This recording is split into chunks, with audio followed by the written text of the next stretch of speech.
to Singing Señorita, where you'll find teaching tips, lesson plans, classroom management, and organizational ideas, all for the Spanish classroom. Hi, my name is Cami, and this week I'm going to be talking about what we did this week. So, this was a very unusual week. It was a very short week because it's the week before Easter for us. So, on Monday, I did one of my favorite activities, and it's a QR code activity. So what I did is we were learning about places around town. So I made QR codes and I put them with brightly colored paper so that the students could find them. And I put them all around the classroom. And then I gave students a list of the different activities. Now, I don't have their list, but there were the different places around town. They had blanks for what the word meant, and then I had a column that said "Dónde está," like I have here. And then I had some stars off to the side. So what I did is students had to go around with their phone. They had to go to the QR code activity, and it linked to a website in Spanish that had a picture of that place. So students would have to write what the place was, but to catch, because I do have some Spanish speakers in my class, to keep them from cheating, because I made this a competition to see who could finish the first. So to keep them from winning by just knowing the vocabulary, what I did is they had to figure out also what country that was from. So they had to look around on the website to find out what country that was from. And this is one of my favorite activities. One, because it made it a competition, and just to watch students get a little bit frustrated when they couldn't find where something was, but also to see them having fun. But it just lets them, I say it lets them travel around the world, because they're all from different countries that speak Spanish. So they get to see actual places in other countries and compare them to where they live. And at the end, what I had them do, once I had my winners and everybody had pretty much finished, they rated each one of those places as to how much they would like to return to that place if they had the chance. So they got up to 4 stars. Then when they were done, they filled out this chart. It has nunca, a veces, mucho, and siempre. And what they did on that chart was they listed each one of those 17 places around town and how often that they go to those places in their daily life. And that's how we ended that class period. Then the next day, what we did is we went over those vocabulary words, because I wanted them to make sure that they did have the right places. Then I taught them the verb ir. Voy, vas, va, vamos, van. I taught them a little bit how to use it in a sentence, but not a whole lot, because we still had speaking tests from the last week. So I taught them just the forms of it. I gave them some examples how they would use it with their vocabulary. And then I gave them a worksheet. It was a Google Forms worksheet. And that gave me a chance to finish up with our speaking test that we had the last week. If you haven't seen that video and what we did that week, I'll put the link there. And if you'd rather read, I'll put the link to the blog. Then Wednesday was an unusual day, because we have a virtual day for our 9th, 10th, and 12th grade students, because the 11th grade students were on campus taking the ACT test. So because my students were with me, what I did was I gave them a reading assignment off the website flangu.com. So they had to read a chapter and answer questions on that. Then when we came back on Thursday was actually our Friday, because we got Friday off. So it was our last day of the week. So what I did on that day is we had a little activity. I taught them, because I'd only taught them the forms of ir, but I didn't really go into how to use it in a sentence.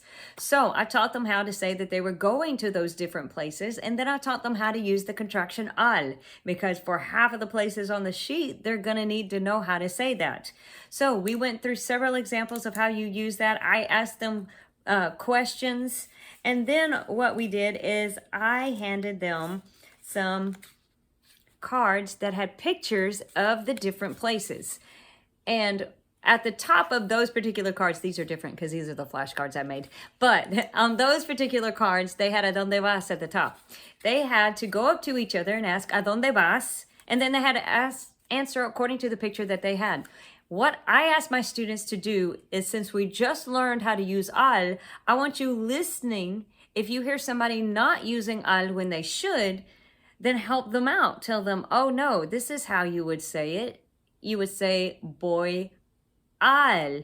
and not just voy a él. So they were helping each other figure out how to say things correctly. Then once one person had asked Adónde vas, and then answered voy a la piscina, and then they asked the other person Adónde vas, and they answered. Then they were able to switch cards when they heard a bell. So I tell them to stay put until they hear the bell. That way I make sure that we have the same amount of practice for every student, not one student that went to 20 different people and then one student who got one.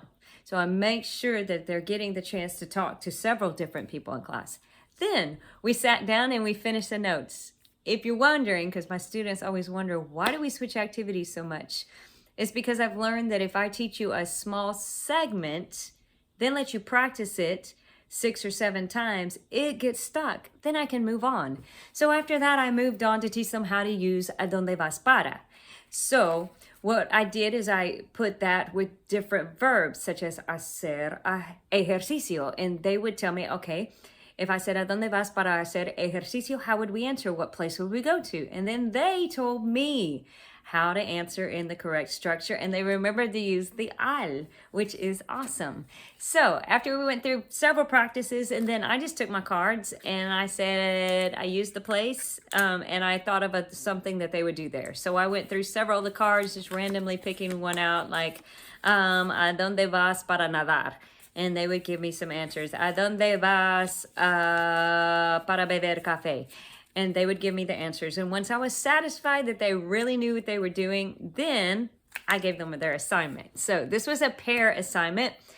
What they had to do was come up with as many sentences as they possibly could using the voy a, their place, para, and then the activity. For example, voy al gimnasio para hacer ejercicio, or voy al gimnasio para levantar pesas.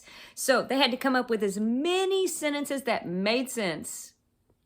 So they couldn't say, voy al gimnasio para leer. Who does that?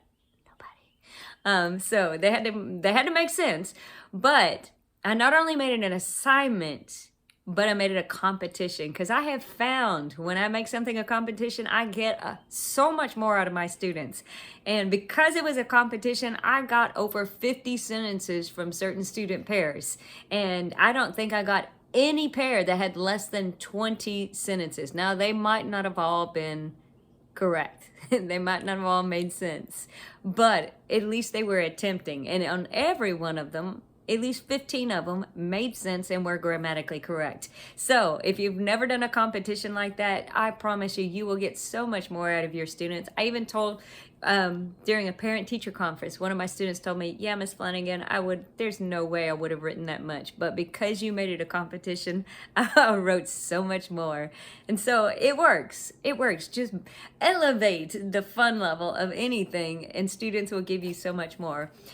And that was it for what we did this past week, but I just wanted to show you I am elevating my classroom. I am learning as I go, so I'm actually going to put up a word wall and see if it helps the students for the quiz learn the different words. So they've got the picture. I have them in white and I have them in green. I think I'm going to go with the bright color.